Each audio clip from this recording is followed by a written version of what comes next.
विधानसभा निवडणुकीच्या निकालानंतर बहुचर्चित फडणवीस सरकारचा अखेर काल रविवारी नागपुरात पहिला मंत्रिमंडळ विस्तार पार पडला। यावेळी 39 आमदारांना मंत्रिपदाची शपथ देण्यात आली। मात्र या मंत्र्यांना कोणतं खातं मिळणार हे गुलदस्त्यात आहे।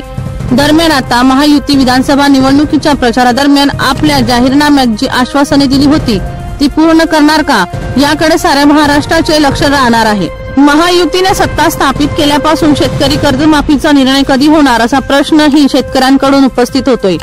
यातच आज सोमवारपासून 16 डिसेंबर पासून राज्याच्या विधिमंडळाचे हिवाळी अधिवेशन सुरुवात झाली आहे। या हिवाळी अधिवेशनात शेतकरी कर्जमाफीचा निर्णय होईल का याबाबत उत्सुकता आहे। दरम्यान आता या संदर्भात एक नवी माहिती समोर आली आहे।